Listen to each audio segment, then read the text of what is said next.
What is up, everybody? Welcome back to another episode of Talk of the Tundra, GSPN's Green Bay Packers podcast, and a part of the Blue Wire family. We are back with another preview pod this week for the Dallas Cowboys, longtime Green Bay Packers rival. And to discuss that historic rivalry with me this week is Jordan Tresky. Jordan, how are you doing, buddy? Let's talk Packers. Let's not As talk double OT Bucks. yeah, let's talk about the God, the vibe is going from that game to not to timestamp this, but yeah, from that game to the Packers is quite the whiplash effect going on right now. Right. It's definitely the vibes are very different.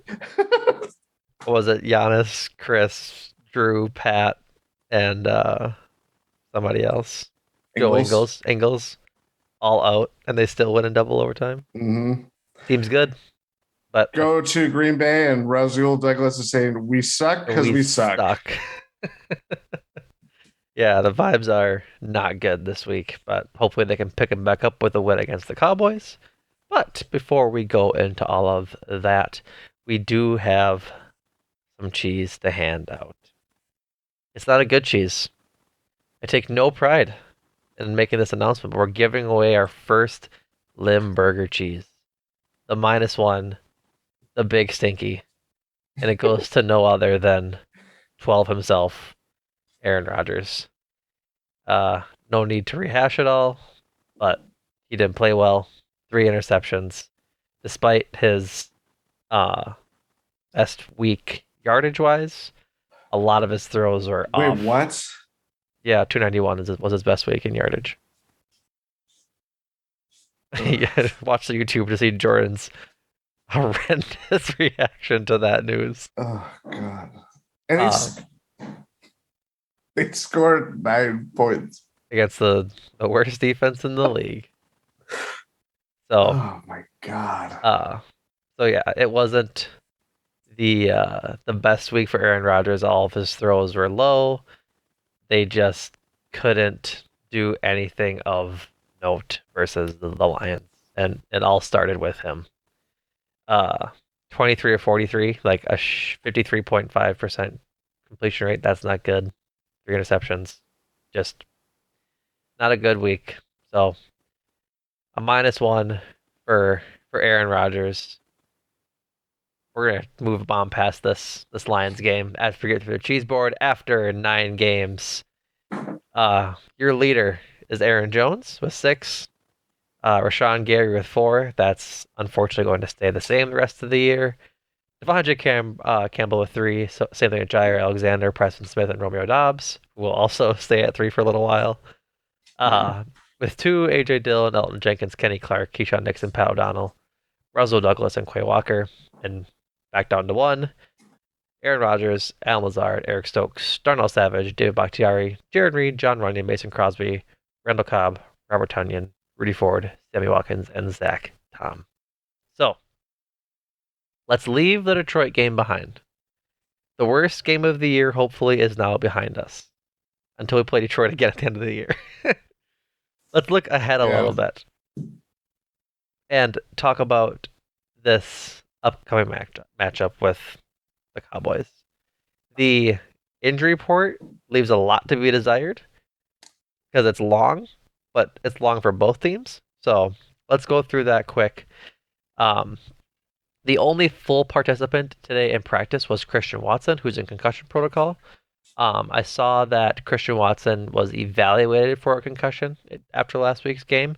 He did not have one, but per NFL CBA bylaws, whatever you want to call it, if you enter protocol, you have to begin the week on the injury report, I believe. I'm not sure to stay on it for the rest of the week, but he was a full participant in practice today. Um, the other 16 people on this wonderful list for the Packers. 1/3 of the 53-man roster, Nearly. Yeah, it's not good. Oh my God! David Bakhtiari with his knee. He was a DMP. Chris Barnes with a concussion. He was a DMP. Devondre Campbell with his knee, also a DMP. Um, Mason Crosby has a back issue for some reason. I don't know when he sustained that, which makes sense as to why they worked out two kickers this week. Mm, He was limited in participation. Romeo Dobbs with his high ankle sprain did not participate. He's not playing for another month at least, if at all, this season. Russell Douglas has a calf injury. He was limited. Rashawn Gary tore his ACL. He's out for the year. Obviously, DMP. I don't know why he's on the injury report, but that's where he is. Shamar John Charles has an ankle injury. He is a DMP. Elton Jenkins with his knee was a DNP. Aaron Jones and Alan Lazard with an ankle and shoulder, respectively, were both limited. Aaron Rodgers and his right thumb was a DNP. Maybe just giving him some rest and reflection time after Sunday's game. John Runyon, who was in and out of the game on Sunday with a knee, um, was limited in practice today. On Wednesday, Preston Smith with a neck injury was limited, and then Eric Stokes with an ankle knee injury was a DNP, and so was Sammy Watkins with a knee injury. I believe they're getting a second opinion on Eric Stokes because I don't think they liked the first one, so that's probably not yeah, the best sign with sort of how their secondary is, but we'll see how that goes. If he's good, I would be pretty much certain he's not going to play this week just because no, if he's getting a second opinion, they're probably wondering if he needs surgery or just rest. yeah. So, Even I think of the post carnage that was the visit to the Motor City. yeah, Matt LaFleur said he was more concerned about Stokes's injury out of the ones that were somewhat definitive or right, you know beyond the Gary one, because obviously that was just right. awful and brutal. But yeah, not great, not Not great at great. all. Not great. For the Cowboys, Durance Armstrong has a shoulder. He was a full participant. The other full participants for the Cowboys were Michael Gallup with a chest injury, Malik Hooker, their safety, with a hamstring, Michael Parsons with a shoulder, Dalton Schultz with a knee, Cavante Turpin with a chest injury, and Sam Williams with a knee injury. Limited for them were Zeke Elliott and Noah Brown with a knee and foot injury, and Donovan Wilson, their safety, had a tooth injury, which you don't see that very often. I'm hoping that like he must have got knocked out or something, but definitely an ouch. And the only DNP for them was Anthony. What? Definitely an ouch. I Well, think that I know well, that is, yeah. Just thinking about it is kind of horrifying. yeah, like a tooth injury in football's gotta hurt, dude. Yeah, it doesn't happen just like, oh, it just fell out. It's like, no, it's No, probably just full on right. impact. Like any tooth injury ever is like for sure an ouch, especially in sports. Like in baseball, you're getting probably hit in the face with the ball. In hockey, you're probably getting hit in the face with the puck or someone's stick. Oh yeah, Like basketball, it's like an elbow, which like is occasionally probably skate yeah. in hockey too. Like basketball, it might be like the least painful one because like it's probably an elbow, which still hurts, but it's not A a lot of guys flying get projectile. hit down low though. Right. So regardless, tooth injury in football, no thank you. The only DNP that the Cowboys had was Anthony Barr, their linebacker with a hamstring injury. Mm, So very, very lengthy injury report for both teams this week. Hopefully, a lot of the DNPs and limiteds for the Packers turn into full playings, and that 16 of those 17, well, 15 because Rashawn Gary's in. yeah. Hopefully, majority of that list ends up playing on Sunday. Yes. Let's hope. Let's hope. So let's jump into it. Cowboys Packers, one of the I'll say most historic rivalries in football. Like I feel like it took a definite break in the 80s and like 90s when the Cowboys went on their tear and did all of their winning. But obviously, the Ice Bowl was like the biggest kickoff to the NFL as you could imagine. And then recently, it's really been rekindled as Rodgers has been just kind of owning the Cowboys for the last decade and a half. Um, 20 and 17, the Packers against the Cowboys. So I believe it was 16 and 13 in the regular season, and they're tied 4-4 in the playoffs, which is very interesting. I'm Interesting. guessing most of those playoff A lot of those wins, losses came during the farm era too. right? Like two for sure playoff wins in the Rodgers era: the Des Bryant catch no catch and the 2017 divisional round. Um, then I think the third one is the Ice Bowl. Yeah. I don't know where the fourth one came in. Probably during Yeah. probably sometime Yeah. during the Rodgers era, or the Favre era, or somewhere else. But that they have one more there. So, Yeah. um, but then I kind of want to just broach you, Jordan, talking about sort of all these great rivalries. What is your favorite Cowboys Packers moment? Because we've had a lot of matchups since um, Rodgers took over for at quarterback back in 2008. Sorry. My fiance just got home, so I was like, oh no, the dog was like parading around. So I was like, No oh no, problem. this is gonna get picked up. Favorite Cowboys Packers moment. Favorite Cowboys Packers If you moment. want, I have mine broached and ready. I can go first if you want some time to think about it. Let's go. Let's go to you first. All right.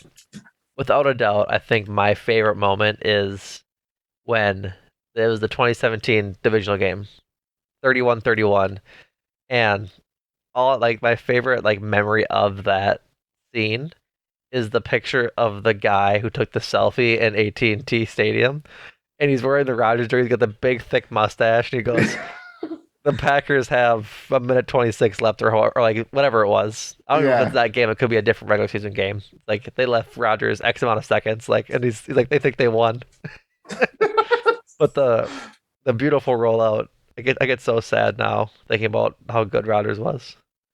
Uh, the beautiful rollout and Ah, scramble play from Rodgers to Jared Cook, who toe drags the sideline, catches it, inbounds with 3 seconds left, and then Mason Crosby uh, kicks the field sealed goal to it. win.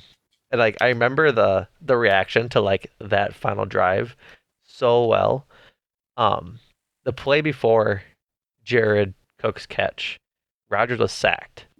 He um it got sacked from behind, and whoever the like defensive like lineman or linebacker was swiped at Rodgers' hand, and Rodgers like held on to the ball in what should have been a forced fumble by the Cowboys defense. And I remember on Monday morning, Skip Bayless was like so in awe. He's like, I've never, ever seen a quarterback get that hard and hold on to the ball like that. Like the hand strength Rodgers must have to hang on to that ball. I was like, that's a weird thing to pine over, but Yeah. okay.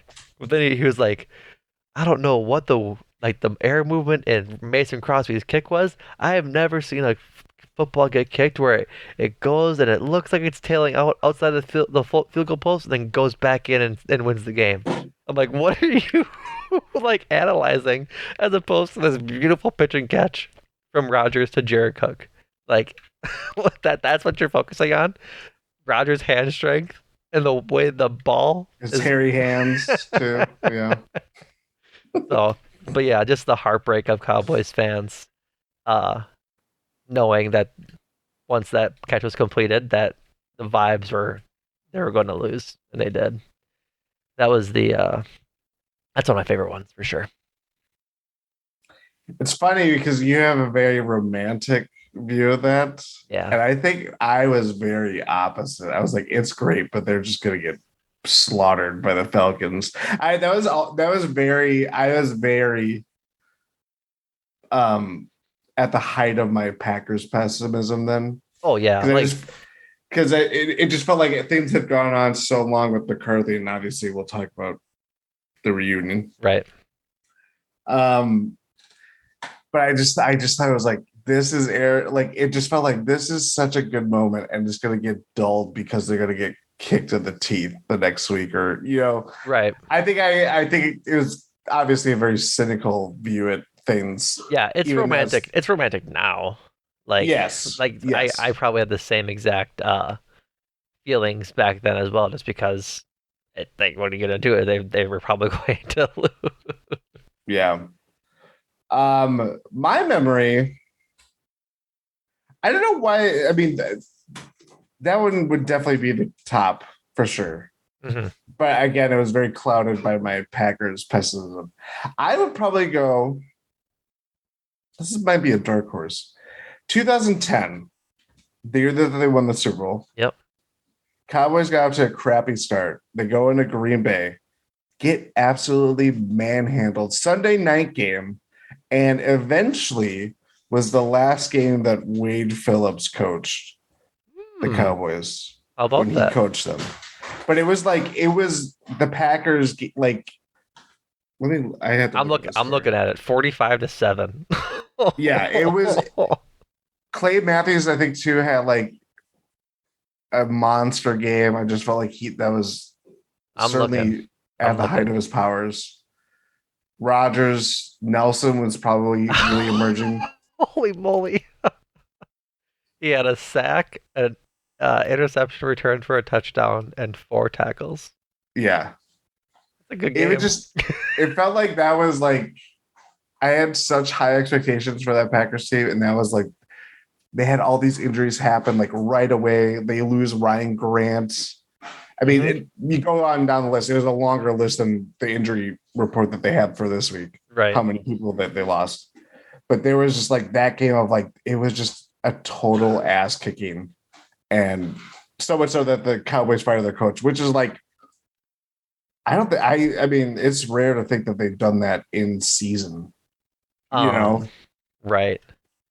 I'm And looking they went to Jason Garrett after who lasted what 10 years about that. Yeah. again. So 2010. So yeah, that about kind of that. shows you I'm looking at the scoring from that game. First touchdown, Brandon Jackson.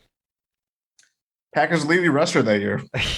Then Greg Jennings caught a pass. Nick Collins had a fumble return for a touchdown. Nick Collins. Um, Des Bryant caught a pass from a from a Cowboys quarterback. You remember who it was? I know it wasn't Romo Was it Romo? because he was hurt because why they're so bad. Oh my god! I know I had this name in my head and it's gonna bother me. I can see the dude. Is it John Kidna? Is it John Kidna? It is John Kitna. Oh yes. Oh, the Cowboys. It's not Quincy Carter. No, it This is was my favorite game of like John name Kitna. random backup NFL quarterbacks. Yeah. Close runner up for me is the game when I'm trying to nail down the year. What year did Rodgers get hurt? Like the the Matt There's Flynn season. Matt Flynn year. I found it. It's That was that year. That was that year. The Patriots game, right? um Is that when the nope, it was 2013. So 2013 when Rodgers got hurt. Like I think he broke his collarbone again. Like not again, for the first time. was that Matt Flynn though, or is that Yes. Tolzien? Nope, this is Flynn.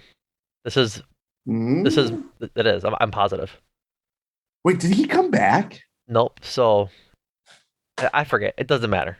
Yeah, it doesn't matter. It was the first time Matt Flynn, like this was like still like rookie contract Matt Flynn, and then he played so well this season that then he went and got that Seattle contract, I and don't think then that's the right year though. it is It is. because this was the season that Matt Flynn did so well that he then went and got that contract. Here, let me click on Matt Flynn's player profile page.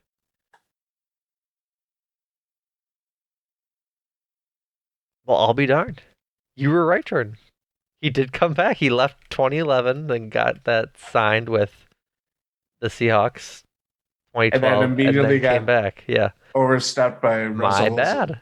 I thought this was still first edition Matt Flynn. I stand corrected. Because I Regardless. knew I feel like he did come back. He did, and then he played for 2 seasons here and then was gone. 2014 was his last year. But the this is when Rodgers was hurt. Yeah. And they were 7-6-1 at this point, and they needed to keep winning in order to like stay in the playoff race. Because this was one of those years that was just really bad for the NFC North. Like the Packers Yeah. won their division 8-7-1, and so they lost Rodgers. I forget what game it was, but they needed to keep winning, and they go into AT&T Stadium and win 37-36 over Jason Garrett and the Cowboys. It was man, what a fun game. The Matt Flynn led Green Bay Packers go into Dallas and beat Jerry Jones' Cowboys. All right. Very, very much like a Javon Carter with the Oh Bucks. I God. don't. So enough looking back in history at the good old times, as as much as we wanted to keep going there. Apparently, Yeah, because the present the is not present's that a little great. more grim. Um, this year's matchup, the Cowboys are in a battle with the New York Giants for the NFC East. They're 6-2. I believe the Giants might be either 7-2. Let's see. So it says they're second in the NFC East. Oh, I'm stupid. It's the Eagles. The Eagles are 8-0. I forgot about the Eagles. It's 10:50, folks. Please give me a break. The Eagles are 8-0, and they're tied with the Giants at 6-2 for second. And then there's the Hmm. Commanders down at 4-5. So a very top-heavy NFC East this year, and they're trying to stay in contention for like their wild card spot, and maybe if the Eagles slip up, like um the division lead.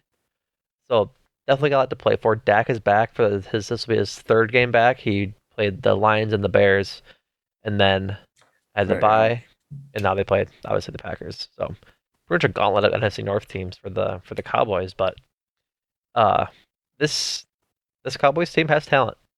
We'll start with their defense. Or I'm sorry, we'll start with their offense. I was looking at like their lines. I know they had I forget who their lineman was that went out, but they lost their starting left tackle. Zach Martin. Maybe I forget. Oh no, starting left tackle. Tyron Smith. Yep, thank you. Yep. So they lost Tyron Smith before the season even started, and I think that was one of many line injuries they had, and it's kind of showing. Uh their tackles allow a lot of pressures, like a significant amount, and so I think this is going to be a very important game. But and it really sucks that Rashawn Gary's out now because like with how much their tackles are letting up on pressures and sacks, this could have been a game where Rashawn Gary could have really ate. But instead, if Preston Smith ends up playing, which he probably will, hopefully, I think him and Kingsley Enagbari are going to have big games if they really want to. Should say what they really want to, if given ample opportunity by Joe Barry and the defensive play calling, because the tackles are there to be feasted on, and so I think this could be a big game for the front seven of the Packers. Certainly hope so. I mean, I know they got to go off a fair amount during the game, and um, I really like Murray a lot. Um, and he was very productive in college too, so that it kind of shows. I mean, he's kind of like not the opposite of Rashawn Gary, who is this super hyped up prospect, and at Michigan was disappointing, but the talent and the athletic ability was certainly there. I think Murray could easily kind of be another, late round draft find that the Bucks or Right. Bucks, God, The Packers. Packers. Sorry, Packers really. I'm talking about the draft and mention the Bucks. That's doesn't happen at all. Um, but yeah, I'm really bullish on him, and it sucks that you lose Gary for him to have a bigger role, but this is a time. This is what it's going to be for the rest of the season. No, that's like if there's like an opportunity, it like don't get me wrong, it sucks that Rashawn Gary's out. He was having a fantastic year, really great breakout year. But now it gives you time to really develop an Igbare to become sort of a bigger piece of this defense, and we'll see if he's up to it. He's only a rookie, a fifth round rookie at that, but he's Yeah, played very well during times he's needed to step in. So I'm excited to see what he can do. Um, looking at the Dallas line, their starting tackles Tyler Smith and Terrence Steele have given up 16 and 12 pressures in 8 games. So Tyler Smith has given up 4 sacks and 9 hurries, while Terrence Steele has given up 8 hurries but only 1 sack, but 3 hits. So I definitely think there is opportunity, ample opportunity, for the D line and the linebackers to kind of tee off and get to Dak Prescott and hopefully make his game on Sunday quite rough. Yes. Um, but at the same time, that front seven needs to contain the two-headed monster that is Zeke Elliott and Tony Pollard. Like to get into fantasy talk real fast and we'll exit real fast too. I passed on Tony Pollard like every single year for the sole purpose. I'm like there's no way that he's actually like a functional back, right? With Zeke there, and every year they figure out ways to get him the ball because he's really good. So Mhm. um, it's gonna be tough. I think like this is another one of those matchups where like Dave Montgomery and Khalil Herbert, and I'm my mind is blanking on other good like Dalvin Cook and Alexander Madison. Like Um, we played uh, Ramondre Stevenson and Damian Harris for the Patriots. Reese Hall and Michael Carter. Michael Carter. Yeah, like they've played a lot of good running backs this year, and so this is yet another test for the Packers defense in the run game. Yes, yes. I mean, it's just so frustrating to talk about because it's just it's does. I think I've said it before where it does not matter who the defense coordinator is. It is just an issue that plagues every Packers Right. administration. Yeah, it's something they just can't get down for some reason. But No. Packers have allowed the fifth most rushing yards this year, which they also haven't had their bye, so they're ahead of they're behind some 9 games played teams, but those are only the So Bears, the Panthers, and the Seahawks. you brought up the bye. I saw Andy Herman actually say something about this. Do the Packers have a choice to have their bye earlier? Have a choice? I I don't know. This is No, random. I know. it's gonna be like week 15 or whatever it is. Yeah. Maybe probably should have done more investigating. Things just off random unhinged. What? Week They 14 had is a their bye. choice. Yeah, Yeah. yeah. Week 14 is their bye. Maybe they talked to the league office and chose a bye, like chose that bye for some reason when they Yeah. were making the schedule for like the London game, but I don't think so. I think that was the point that he brought up that you could have your You could input when you wanted to it, and they put it late. Got it. Well, one more point on the run defense too. okay. Does not help that Devondre Campbell will likely miss time. Yeah, he's And almost certainly out. yeah, the linebacker core is already thin to begin with. So Right. I think Cowboys are gonna have a field day. Yeah. I think like part of the problem is that they've let up so many yards the Packers have, but the issue that they're facing is that teams are running the most against them too. Like they were fifth in yards allowed for the run game. They're also fifth in attempts faced in Yeah, the run game. Like that tracks. So they've allowed 1,250 yards on 262 attempts in the run game. But if you go to yards per attempt, they're really kind of in there with some other, like they're eighth in that at 4.8 per attempt. But there's plenty of teams between 5.2 and 4.3. So I think they're like, I'd say league average. They're zero point 0.3 yards over league yeah, average. When the worst team is the Chargers at 5.7 and the best is the Niners at 3.4. So like they're definitely middle of the pack. It's just that middle of the road, they're having to face the run so much and and they're on the field so and much. on the field so much. So I think that is more so the problem. Like obviously they need to be better at stopping the run. They should be closer to 4 than they are to 5 when it comes to allowing like yards per attempt. But I'm not saying it's like the worst thing that they're at. I think it's just a product of what teams are doing against them because they don't want to face that secondary, I think. Yeah, So, but then also that run defense is the worst part of it.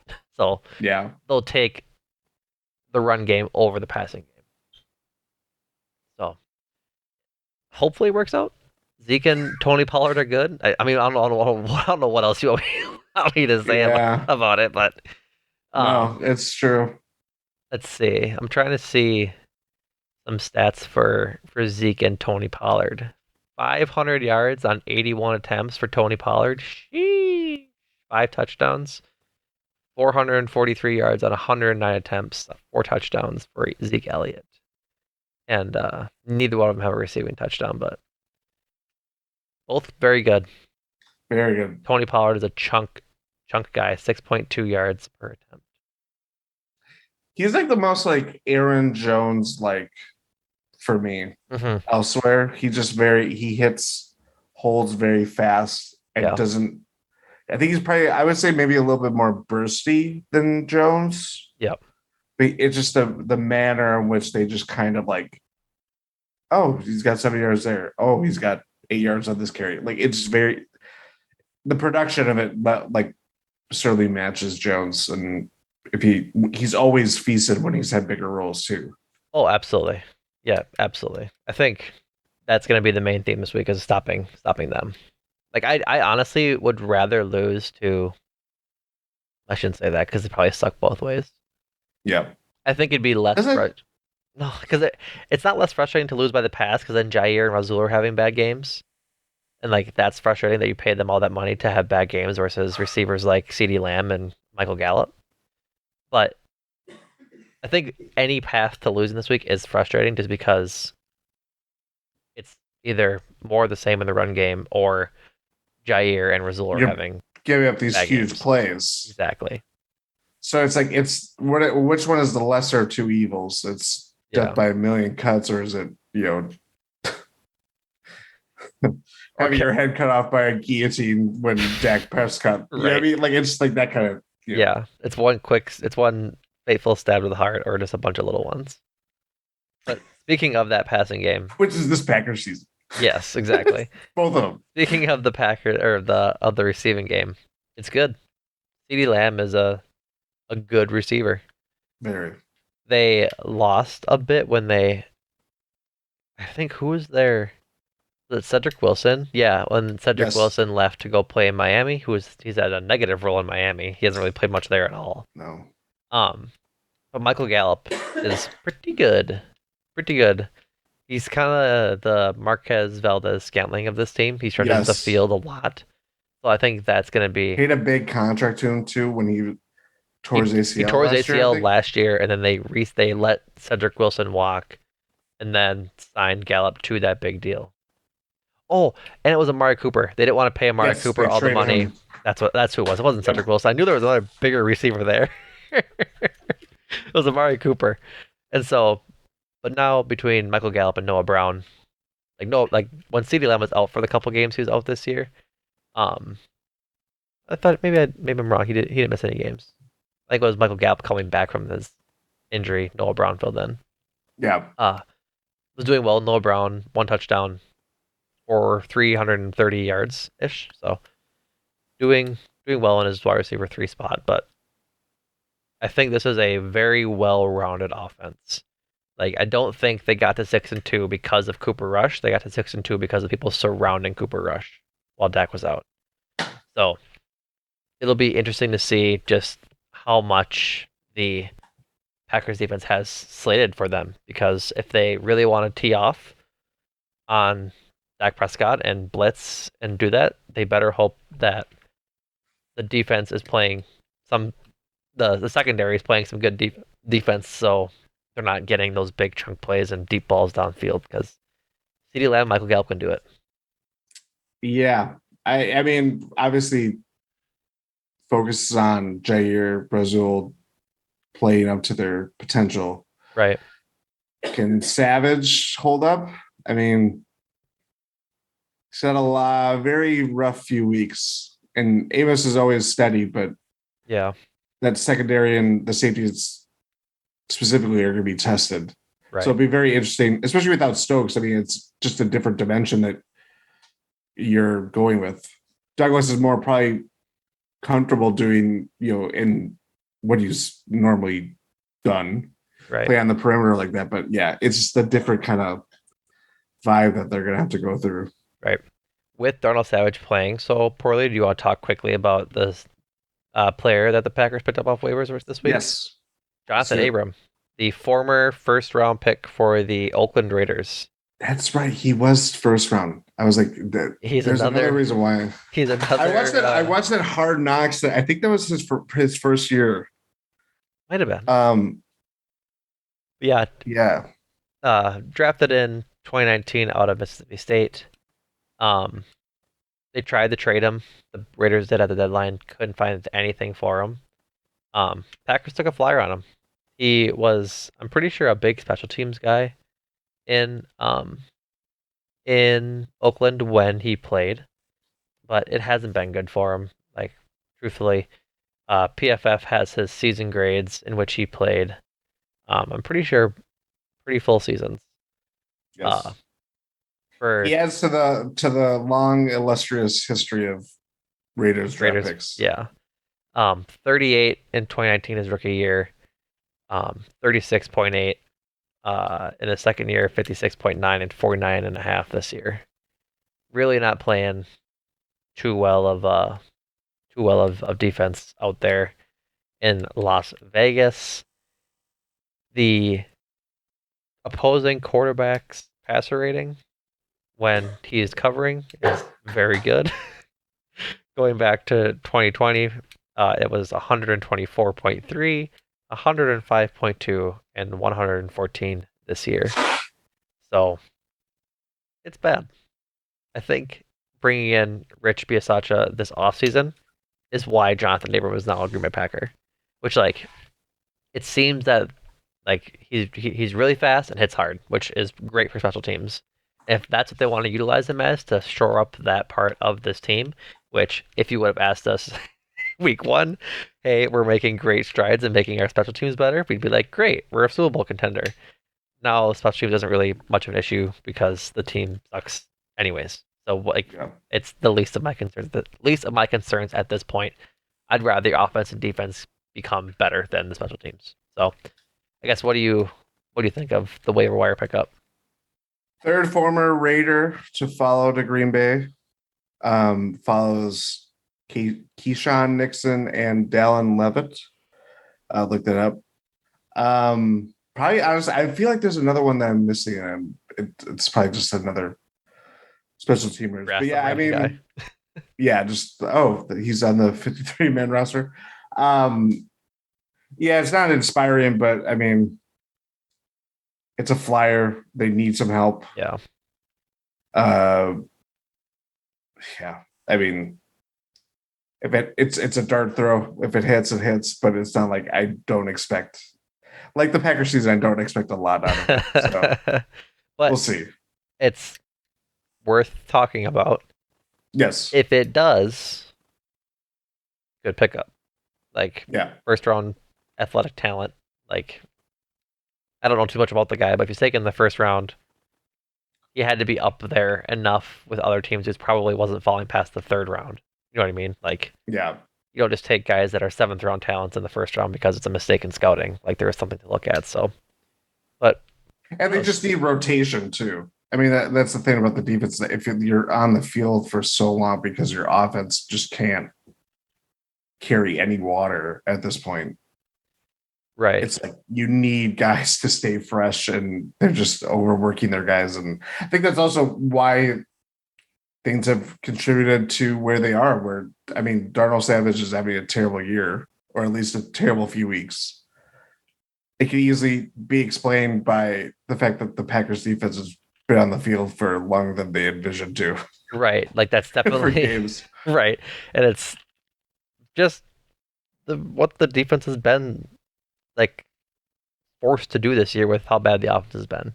And Mm-hmm. so I don't know. It depends on how much you're giving into Donald Savage having a bad year, which he is having, or if it's a symptom of having to be on the field so long that he might just be the guy that's getting picked on because he's it's a compounding thing maybe is what I'm trying to say. Yes, absolutely, absolutely. So, um, do you have anything else on the Cowboys offense and Packers defense you want to talk about, or should we switch to um the other sides of the ball, the other sides of the ball for both teams? I even think, I mean, McCarthy always kind of they like their use of tight ends, and Schultz isn't that bad. He's not like a Yeah, world beater by any means, but I think that's another thing where your linebacker core very thin. You're asking a lot of Quay Walker, Isaiah McDuffie. yep, You're going into like Eric Wilson. I know he got a lot of snaps last week. Who a guy that was not really thought of to have. I think they just signed him as a practice squad guy, and then right. So yeah, it's gonna be. It's there's a lot of holes that they have to fix the leaks. Yeah, especially with Chris Barnes' concussion. If he doesn't play, it's gonna be thin on defense. That's for sure. Very. Very. Oh man. All right, let's talk about the Packers offense and the Cowboys defense. Like I was saying earlier, the Packers like run defense isn't the best, but the Cowboys run defense isn't this elite run defense either. Uh the Packers have allowed 1,250 yards this season. The Cowboys have allowed 1,081 in one less game. So they're allowing pretty close to the same yards per attempt. Packers at 4.8, Cowboys at 4.7. So I think that could be another theme that we really want to do. It's the same thing we've had all year, Jordan. Let's What's try that? let's try to run the ball. Let's try to You be mean that you say that and then immediately script three straight passes. it felt like it was longer too. They didn't Yeah, it was way longer than that. Regardless, let's maybe run Aaron Jones with intent. Let's be proactive in how we're using Aaron Jones, how we're using AJ Dillon, and making sure they're a focal part of the offense and setting up play action and doing things that involve the best part of our game. Is that so much to ask? I feel like it shouldn't be. This year it is. This year it is. I don't know what it is. Don't know what it is. That is the frustrating thing about it. Is that it's like, you know, you can't even guess what their strategy is Right. week to week. And I mean, I know like the slide certainly has exacerbated it, but this is an all season long thing. Right. And that is what is even more. The best it felt like was when first half against the Bears. Yeah. Because then it was like, this is it. This is your identity. This This is is the way you want to play. And then it's like, no, no, we're not doing that. Remember how And, full of joy we were when they actually oh my used Aaron God. Jones week 2? Even AJ Dillon was, yeah. Yeah. But I'm looking at sort of the stats for the Cowboys defense, and I think what I'm trying to get at is their defense really mirrors the Packers defense sort of schematically and how they've been forced to play. I shouldn't say forced, how they've been attacked by opposing offenses. Um, Similar in pretty much yards per game they're letting up, 150 less than the Cowboys in one less game. Um, and then the Packers have faced the least amount of throwing attempts as a defense this season. The Cowboys have allowed the 26th least or have faced the 26th least as well. 235 for the Packers, 261 for the Dallas Cowboys. Mm. So I think that sort of showcases what this Cowboys defense is about. They really don't want to face teams don't want to face that Cowboys secondary with Micah Parsons. And sorry, Michael Parsons is a linebacker. Trayvon Diggs sort of out there on playing in secondary and throwing against that talented secondary. They're just going to run the ball instead. And I Yeah. think that's what we're going to see again. We won't see that again this week because Rodgers is going to throw the ball all over the place because that's what he does. And we won't run the ball with intent because why would we? It's like going on a little mini rant there. Sorry, I had to open the valve a little bit. But I think that is what we're setting up to see. Would you agree? I would agree. I mean, that's The thing is, again, as we talk about the unpredictability of just knowing what to expect with this Packers offense Right. and the level of opponent. I mean, the Cowboys are very, they make, they have one of the best, if not the best pass rusher. Hmm. They have one of the best. I mean, he was the defensive rookie of the year last year, Trayvon Diggs, right? I believe it was. Yeah. I believe so. 10 picks last year, having a pretty good year again this year. Like Yep. they feast on action plays, causing turnovers, Right. creating havoc. The offensive line is, of course, going to be tested, and it's just a that's where it's like they've had to rotate guys over and over again. The fact that Bakhtiari and even now Jenkins, you can lump with one another, of like, who do you expect to play Right. and how long? Are you gonna have Bakhtiari sit the entire second half and then come back on the field for the final? You know what I mean? Like that. It's just like Right. it's just that stuff of like it's personnel, strategy, everything like that. And then now you're coming in to a home. I think what is going to be really fascinating. This is kind of going off on a side tangent, Go ahead. but it's McCarthy's return, of Yep. course. So it's kind of Packers. They honor these guys that have been with the franchise for a long time, or whatever the case may be, and won a Super Bowl. But it's also the first home game since literally chaos just erupted throughout this whole organization. Right. And Like I don't know what the vibe is going to be for this game. It's it, going to be a weird game in that sense. there's a good chance they get heavily booed. Oh, Like if they look bad, absolutely. they're gonna get booed. I think pretty quickly. Yeah, I don't. I think patience. There's going to be no patience, especially when it's like Right. the you're looking in the window of like when Mike McCarthy was last here, and Right. it's like he's returning back to the organization where it's like things are not any different from when he was last at Lambeau in that Yeah. sense. From the last time he stepped in Lambeau, the state of the team could be like he never left. Like when Yes. he after he got fired after that Cardinals game, if the universe was just shrunk that time frame down to a second, and then Mike McCarthy is returning to Lambeau the next week for football, the Packers are in the same exact spot. Same exact spot. And that's weird, Jordan. That's really weird. It's very weird. It's weird that we're here that it's weird that we're here this quickly, but it shouldn't be that weird because of Right. just the it's just a lot of these guys are older Yeah. that have stuck around. I mean, it's not just Rodgers, but like Jair was a rookie, Yep. Savage as well. Bakhtiari is still here. Like a lot of the Yeah. team is still the same.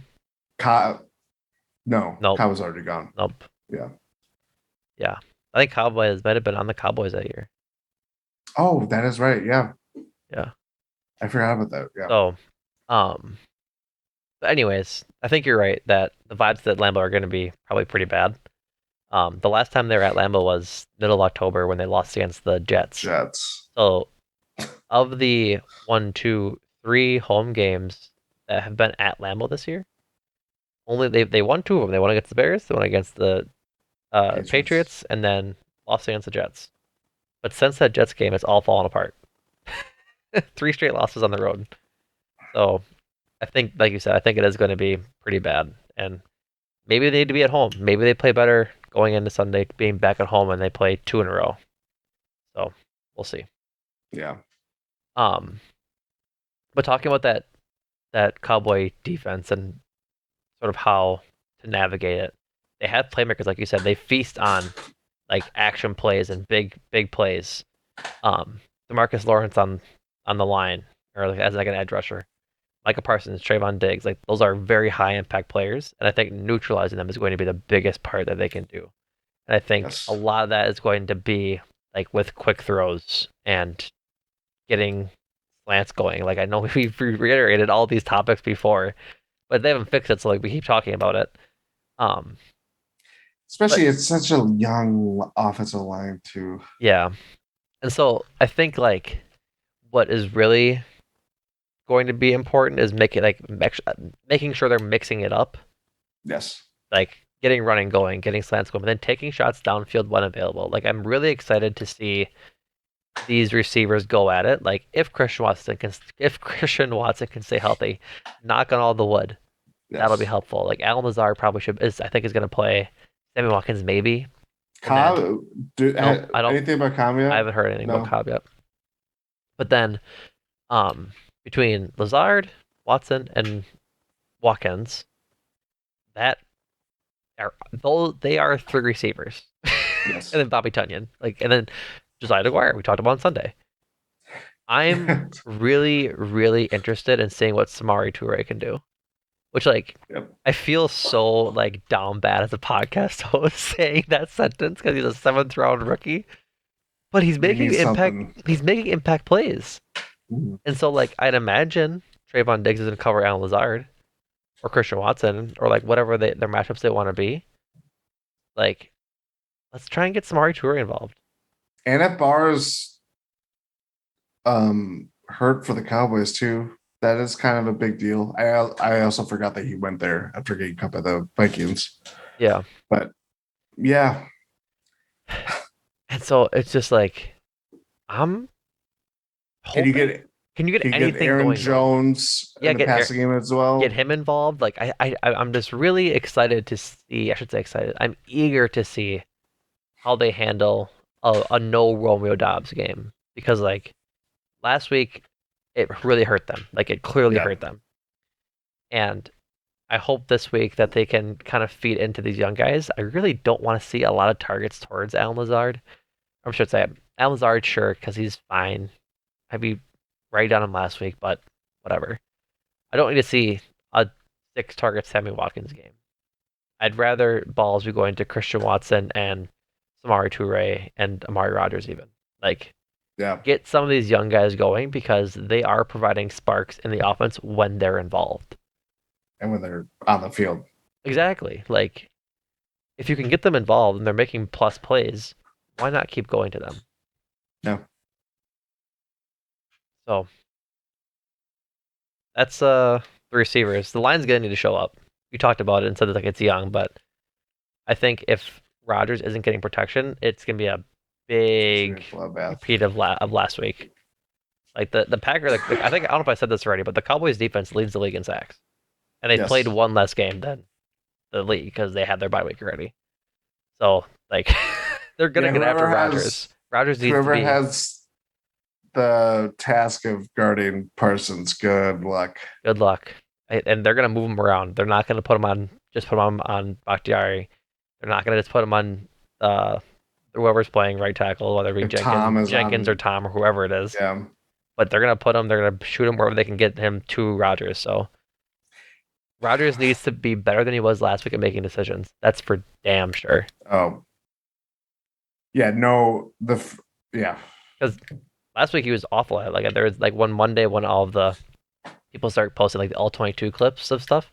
He was looking over receivers who were wide open, like Bobby Tunyon across the middle or AJ Dillon, Zard. like yeah, like anybody, like they were just getting open and he wasn't seeing them, and that is the biggest part of I think why he had such a bad week last week is there are so many opportunities left on the table. So I think that's going to be important, but I'm not looking to Rodgers to have a good game because I'm not putting that sort of faith in him.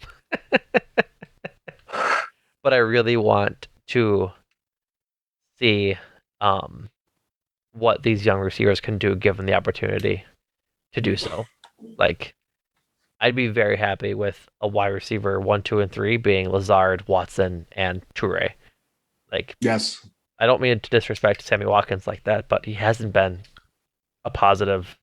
It's kind of in what the I offense. expected. Right. He had not like it started really well and then he got hurt and then he has been a non-factor since. Right. And like I think like part of the issue I'm so frustrated with Lazard and Watkins is that they aren't running their routes with purpose. And I forget if I talked about this on Sunday. If I did, I apologize. But like Lazard runs such rounded routes. Like he doesn't put his foot in the ground to make an angle. It's rounded out, and that's not hard for a defensive back to cover. It's easy. Like your point in running a route is to switch directions and create space. When you round out your route like that, you're not creating space. cornerback, the linebacker, just going to follow your path with you, as opposed to putting your foot in the ground and having an intentive switch of direction. Like it makes me so frustrated that Alan Lazard played behind Devonte Adams all those years, given Devonte Adams is the best to ever do it. Like that's just he But made isn't that how someone like Alan Lazard, who can emerge from being like a cut by the Jaguars, and then it's like it's found money? Because when you're not the number one guy, you don't have to be technically sound, or you're almost always going up against the lesser of the top cornerbacks on right. defensively. So it's like you can still beat those guys because they're not as good as the guys that you would be facing if Devontae Adams is on the other side of the field, or you know what I mean? Right. And so, But then it's like, well, when Devontae Adams is not there, how the hell are you gonna? That's why it's very, now that you like put this together, it is why like when he makes big plays, it is very just like that is a tough catch. He's very good in like close windows and all that stuff. It's just there's a reason why those plays exist. right. Like I feel like a lot of his catches, he's not wide open. No, Every catch he makes is like it's very rare. is in traffic. And so, like, not to be the wide receiver coach or anything, but they show his routes when they run them, and he's just not moving and with any sort of purpose. He's running the route lazily, and I think that was the culmination of it last week against the Lions. Is like they kept showing Lazard running routes, and it's rounded out routes. Like, put your foot in the ground, change direction, create space for yourself so you can make those catches. Yeah, So, absolutely. which is why same thing with Sammy Watkins. I think he had some similar stuff. I want to see these young guys in there. Like True Ray runs with purpose. They called him. I forget what his nickname was. It's too late for me to recall that in my brain. Captain Casual. Yeah, Captain Casual in practice, and now he plays hard. Like that's good.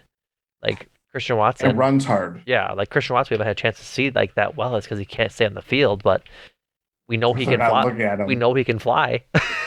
Like he has dynamic moves that make him useful that way. Let's see some of these guys do that, and hopefully they get a chance to do it this week. Yes, absolutely. And hopefully the Packers offense scores more than 9 points. Knock on wood, man.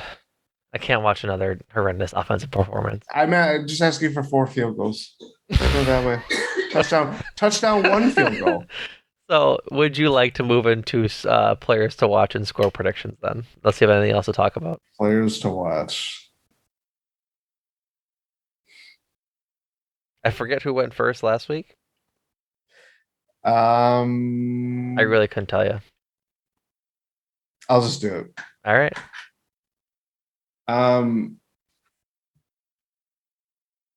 I certainly would like it to be Aaron Jones because I want to talk about a good Aaron Jones game. I want to talk about a Aaron Jones game. Yep. It's Rodgers. It's Rodgers for you. Yes. I just talk to that. Speak to that. I don't know what is going to compel me to think anything's going to change. Yes. Or that, everything clicks with, as we were talking about, like receivers getting open. He's going to find the open guy. He's not just going to freelance and go off script when he says, "Oh, we're playing the closest to the system that under Matt that we ever have." It's like, no, that's bullshit. Come on. So I don't expect any of those things to change. Honestly, I think at this point, I'm just going to see. Let's see how much damage is done, because last week is one of the worst, if not the worst, I've ever seen in a Packers uniform. Yeah. And granted, yes, he did not have much help, but he also didn't create much help. He didn't help himself at all. Exactly. And part of the reason why the discussion around Rodgers is everything is so folded into itself, because it's always about Devontae. It's always about the lack of help that he has. not just in wide receivers, but now the offensive line has been in shambles basically the entire year. Right. So for me, it's just like, how does he identify a solution to any of the problems that are alienating them, if a solution exists? Because Lord knows we've been talking about solutions, and then you just kind of realize, wait, this is the team that you have. Right. And on top of that, the team that you have is getting decimated by injuries. Right. So, yeah, I think for as much as I really want to be optimistic about seeing a good Aaron Jones game, AJ Dillon, or defensively, I'm really, I'm, As I much don't know. as you want to see a specialist have a breakout game, it starts with Rodgers. He sets the tone. Yeah.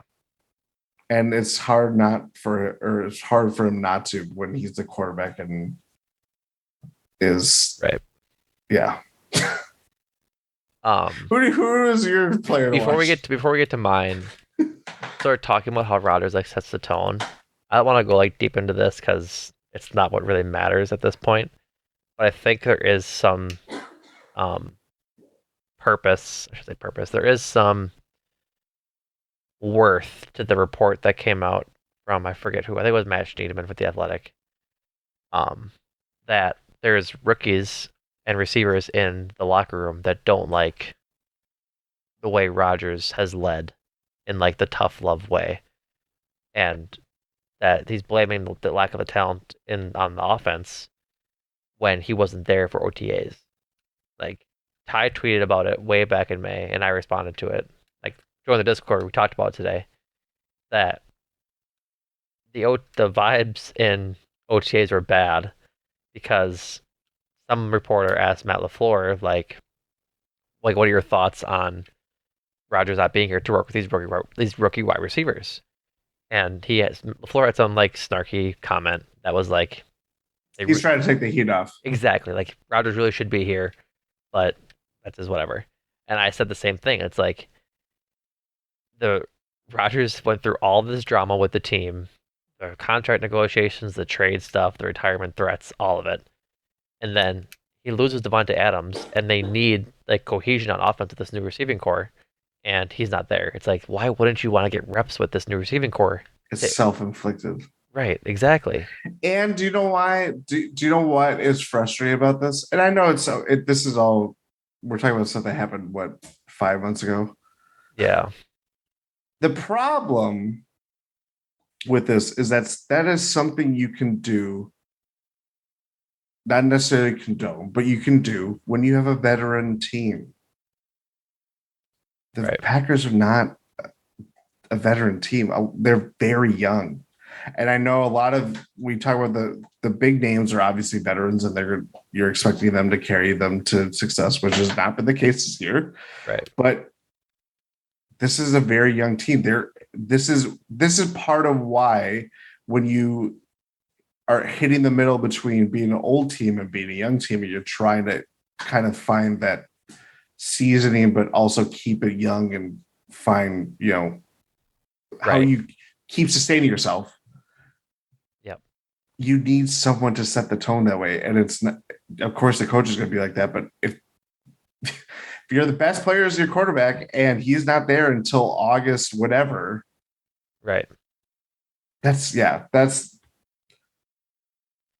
very unfortunate that is the case. But it also just like, I would be pissed off if I'm Christian Watson or Samari Toure or Romeo Dobbs. Whoever. Romeo Dobbs, when it's like, why are you giving me tough love when you weren't here? You weren't here. When you were doing cigarettes and milk at the gas station. Yeah, Dad. To give context to the quote back in May, just so we're not getting things crossed, Ryan Wood tweeted that Sammy Watkins wasn't at OTAs on May 31st, and he asked Matt LaFleur if the veteran newcomer is missing much since QB1 isn't here. He said, I'm not comfortable with anybody not being here. I'd like them all to be here. Ty quote tweeted that with, I don't love the starry vibes around the voluntary OTAs for GB, and I responded saying, snarkily, voluntary OTAs, except they aren't really voluntary, and the leaders on the team should be there despite them being voluntary. Vibes rude. It's like, and I think that's the point. It's like Rodgers really should have been there to work with these receivers.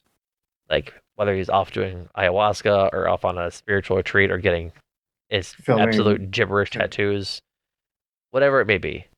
Football is his first like job, and he really should have been there to work with those receivers in OTAs, even just to be there as the leader. Like it's OTAs; they're not going to be doing super hard drills.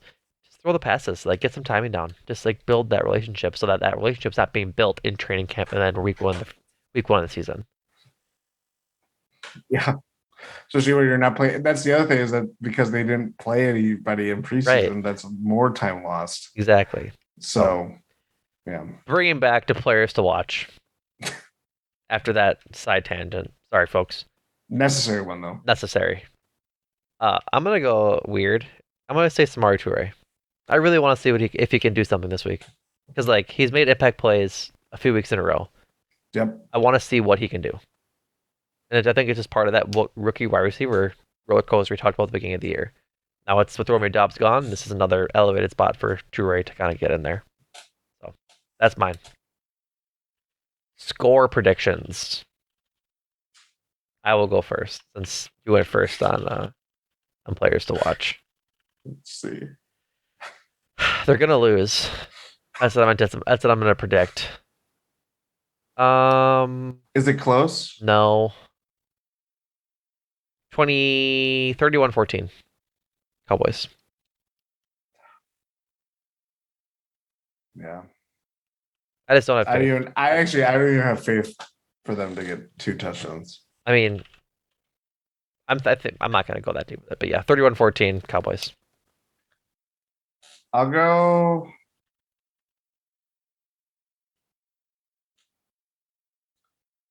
Let's go. Yeah, and Cowboys are so explosive too. Let's go. I'm gonna go 35-10. I think it's a walloping. That wouldn't be good. That'd be bad. That'd be really Yeah. bad. That'd be bad all around because the defense would give up a lot of points and the offense looked bad. It'd Yeah. be another ass kicking. All right, folks. That does it for us. Jordan, do you have anything else to say before we get into some promos? Don't embarrass me. Make my time. Make me value my time more. And make us make time for this to go into our promos. That's what we call a segue in the industry, folks. GSPN popping this week. Brand new pods just hopped in. Make time for this. Drop the new one on I think today, Wednesday. Yes. Adam and Andrew talked the band. Oh, I can't pronounce these words. The Banshees of Inisherin. I think that actually might be right. All right, it's about the Irish Civil War and apparently a funny movie. So go check that out. Go watch the movie, then go check that out. The Eurostep came out on Monday, as we talked about, talking about the Bucks start. If I'm not mistaken, Jordan, you are recording Win in 6 in 7 hours. Um 6.5. yeah. I don't sleep anymore. Right. So a new Win in 6 Podcast 24/7. a new Win in 6 will be in your feeds tomorrow morning or afternoon, probably, whenever you guys decide to release it. I'm not going to speak for you. But then, as we talked about on Sunday, talk of Tundra merch. Talk of the Tundra merch. Go get your merch. Go get your purple Win in 6 gear as that debuted, and Jordan put out some sexy pics on the Twitter. Elon Musk's Twitter has some great pics of Jordan. We're not talking about Twitter blue. We're talking about Twitter purple. Twitter purple. And remember, folks, if you do go spend your hard-earned money, which we'd really appreciate it, on the merch that we have in the store, use code TOTT, T-O-T-T, to get 10% off your order. That code expires on Monday, November 14th. So if you do, tag us on Twitter. Show us you wearing your gear if you go to a Packers game or out in the public in Milwaukee or wherever you may live. Tweet at us. We'd appreciate you seeing it, wearing it, and stuff like that. So thank you again for listening to another episode of Talk of the Tundra. Just as an advisory for next week, it'll be a little hectic with the Titans game being on Thursday. So I think our tentative plan is to release normal Sunday recap on Monday. The preview will probably come out on Wednesday, and then the post game will probably come out on Friday. And Yeah, then we won't have another one for then a week or so then until the preview of no, the that's right. the following game. So that's just a little heads up.